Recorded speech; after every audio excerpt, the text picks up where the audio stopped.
الرحمن الرحیم میں NA-253 کا امیدوار صدام ترین. جیسا کہ آپ سب جانتے ہیں کہ پورے پاکستان میں پاکستان تحریک انصاف کے مینڈیٹ پر جس طریقے سے ڈاکہ ڈالا گیا اس سے کئی حد زیادہ تک بلوچستان میں ڈاکہ ڈالا گیا. میں NA-253 کا امیدوار ہوں. الحمدللہ پارٹی نے اعتماد کیا میرے اوپر, مجھے ٹکٹ جاری کیا, تو میں نے وہاں جو میرا حلقہ تھا وہاں مکمل کمپین بھی کی. کمپین کے دوران مجھے سرکاری لیٹرز آ رہے تھے ڈپٹی کمشنر کی جانب سے کہ آپ نے کمپین نہیں کرنی ہے, آپ کے اوپر صدام ترین آپ کے اوپر خودکش حملے کا خطرہ ہے. تو میں نے توکل کیا, اپنے لیڈر کے نقش قدم پہ چلتے ہوئے کمپین بھی چلائی. وہاں ہمارے اوپر ایک حملہ بھی ہوا جس میں ہمارے 4 ساتھی شہید ہوئے اور الیکشن کے دن بھی ہمارے 2 ساتھی شہید ہوئے. تو انہوں نے ہمارے شہیدوں کے خون کو بھی نہیں بخشا. پہلے 3 دن ہمارے نتائج روک رکھے. سب کو پتا ہے, میں سوشل میڈیا پہ اس چیز کی باقاعدہ کلیئرفیکیشن دے چکا ہوں کہ وہ کون تھے جو ہمارے مینڈیٹ پہ ڈاکہ ڈال رہے تھے. ہم ان سے اپیل کرتے ہیں کہ ہمارے پاس تمام فارم 45 موجود ہے. کوئی بھی میڈیا کی برادری اگر یہ چاہتی ہے کہ ہم انہیں فارم 45 دکھائے وہ بھی دکھائیں گے, لیکن ہم اپنے مینڈیٹ پہ جنہوں نے ڈاکہ ڈالا ہے نا ان کے سامنے ہم سرنڈر نہیں کریں گے. ہم اپنے جان کو ہتھیلی پہ رکھے رول آف لا کے لیے, اپنے بلوچستان کے لیے, اپنے بلوچستان کے مسائل کے حل کے لیے, اپنے لیڈر کے ویژن کے مطابق اس کے گول کے لیے کسی بھی قربانی سے کوئی دریغ نہیں کریں گے. اگر کوئی یہ سمجھتا ہے کہ اس ملک میں امن و امان ہونا چاہیے یا کوئی یہ سمجھتا ہے کہ ہم محب وطن ہیں, تو یہ رویہ کوئی محب وطنی کا نہیں ہے. یہ رویہ صرف اور صرف غداری کا ہے. ڈونلڈ لو کے کہنے پہ آپ نے رات کے 12 بجے عدالتیں کھلوا کے جس طرح ہمارے لیڈر کو حکومت سے نکالا, جس طرح ہمارے پارٹی کو حکومت سے نکالا, آپ کو یہ لگتا تھا کہ حکومت سے نکالنے کے بعد جو ہے ہمارے حوصلے پست ہو جائیں گے یا ہمارے تنظیم کے حوصلے پست ہوں گے یا اس ملک کے وہ نوجوان جو عمران خان کے ساتھ ہیں ان کے حوصلے پست ہوں گے. تو ہمارے حوصلے کوئی پست نہیں کر سکتا ہے. کربلا کی تاریخ بھی ہم جانتے ہیں, اپنے اسلام کی تاریخ کو بھی ہم جانتے ہیں. ہم 313 تھے تب بھی ہم نے کفار کو شکست دی ہے. آج بھی ہم بتانا چاہتے ہیں کہ آج ہم 313 بھی نہیں ہے. الحمدللہ اس ملک کی جو اکثریت آبادی ہے, چاہے وہ یوتھ ہو چاہے وہ خواتین ہو یا بزرگ ہو, سب کے سب ٹوٹلی عمران خان کے ساتھ ہے. میرے حلقے پہ داندلی دیکھیں کس قسم کی داندلی کی گئی ہے. 10 تاریخ کو فارم 47 جاری ہوتا ہے, اس میں وننگ کینڈیڈیٹ میاں خان بگٹی اس کو 46,000 شو کیا جاتا ہے. 17 تاریخ کو دوبارہ میرا فارم 47 جاری ہوتا ہے, اس میں وننگ کینڈیڈیٹ کو 51,000 شو کیا جاتا ہے. 18 تاریخ کو فارم 49 جاری کیا جاتا ہے جس میں وننگ کینڈیڈیٹ کو 45,400 کچھ ووٹ شو کیا جاتا ہے. کوئی طریقہ ہوتا ہے, جب ہم اسکول میں پڑھتے تھے نا تو کوئی نقل میں پکڑا جاتا تھا تو استاد کہتا تھا کہ نقل کے لیے بھی عقل کی ضرورت ہے. تو ان کے پاس وہ عقل بھی نہیں ہے, یہ ڈفرز ہے. ان ڈفرز کو ہم بتانا چاہتے ہیں کہ چوری کیا ہوا مینڈیٹ جس کے ذریعے آپ وزیر اعلیٰ پنجاب منتخب کر رہے ہیں, چوری کیا ہوا کینڈیڈیٹ. آپ نے 25 کروڑ عوام کو بکری سمجھ رکھا ہے, جس طرح میرے حلقے پہ آپ نے بکری کو زبردستی منتخب کروایا ہے. 350 پولنگ میں میرے کل ٹوٹل 406 پولنگ ہے. 350 پولنگ میں جو ونر کینڈیڈیٹ ہے, جس کو وننگ کینڈیڈیٹ شو کیا گیا ہے, اس کے 3,000 ووٹ بھی نہیں ہے.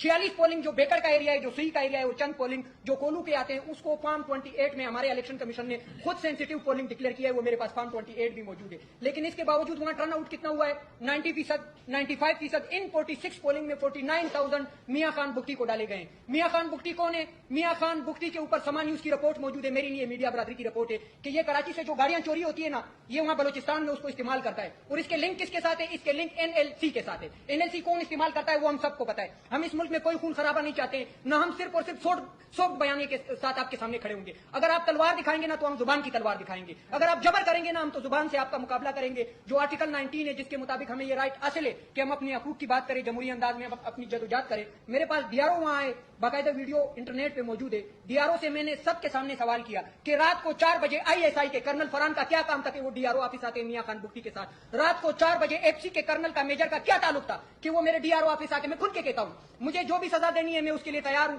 مجھے قتل کرنا ہے میں اس کے لیے بھی تیار ہوں. میں عمران خان کے نظریے کے مطابق کسی بھی خوف سے ڈرنے والا نہیں ہوں, میں ڈٹ کے مقابلہ کروں گا. اگر یہ سمجھتے ہیں کہ ISI نے اس ملک کے الیکشن کو مینیج کرنا ہے یا کسی FC کے میجر نے اس کو مینیج کرنا ہے تو یہ الیکشن کمیشن بند کر دیں, یہ جو عدالتیں کھولی ہوئی ہے یہ بند کر دے, یہ جو ROs اور DROs بٹھائے ہوئے تھے انہیں ہٹا دے, ختم کر دے, ان کی نوکریاں بھی ان کو ہٹا دے. آپ لوگ سب کچھ سنبھالے, ٹاؤن کمیٹی بھی آپ سنبھالے. آپ کو پتا ہے میرے حلقے میں سبی میں جو ڈویژن ہے وہاں خدا پاک کی قسم ہمارے جو جسے ہم کہتے ہیں کہ محافظ, وہ محافظ برف کے کارخانے چلاتے ہیں. بلوچستان میں یہ برف بھی فروخت کر رہے ہیں. کیا کوئی اس طرح بزنس کرنے والے اس ملک کو دفاع دیں گے یا اس ملک کے سرحدوں کی حفاظت کریں گے؟ تو ہم کسی کے خلاف نہیں ہے کہ ہم ادارے کے خلاف ہے. یہ ایک پالیسی ہے جو چند افراد لے کے چل رہے ہیں, باقی اس ادارے میں ہمارے ہی لوگ بھرتی ہے. میرے علاقے سے بھی ہے, پختون بھی ہے, بلوچ بھی ہے, سندھی بھی ہے, پنجابی بھی ہے. لیکن ایک بات ہم آپ سے اپیل کرتے ہیں کہ ہم قربانی کے لیے تیار ہیں, اپنی جان دینے کے لیے تیار ہیں. ہمارے جتنے کینڈیڈیٹس ہیں, چاہے وہ پنجاب سے ہو, چاہے وہ کراچی سے ہو, چاہے وہ خیبر پختونخوا سے ہو, چاہے وہ اسلام آباد سے ہو, جن کا مینڈیٹ چوری کیا گیا ہے نا, یہ ہمارا ذاتی مینڈیٹ نہیں ہے, یہ قوم کا مینڈیٹ ہے. یہ قوم نے اس لیے دیا تھا کہ قیدی 804 کو رہائی ملے اور اس ملک میں جو سیاسی عدم استحکام ہے اس کو ختم کر کے سیاسی استحکام ملے.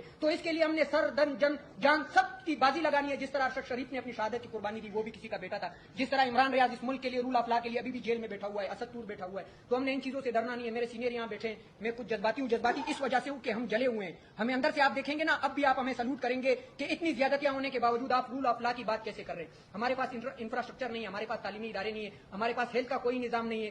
باقی جو ہمارے حقوق کے ریالٹی کے مطابق وہ ہمیں نہیں ملتے. سوئی ڈیرہ بھٹی کی مثال میں ہر جگہ پہ دیتا ہوں, وہاں سے گیس نکل رہی ہے, پورے پاکستان میں استعمال ہو رہی ہے, لیکن بلوچستان کو اور بلوچستان کی ماؤں بہنوں کو یہ گیس نہیں مل رہی ہے. خدارا ایک پاکستان ایک دستور, ایک پاکستان دو دستور ہم تسلیم نہیں کریں گے. اگر میری بات کوئی غیر آئینی میں نے بات کی ہو تو اس میں میں معذرت چاہتا ہوں, باقی سینئر آپ کو بتا دیتے ہیں.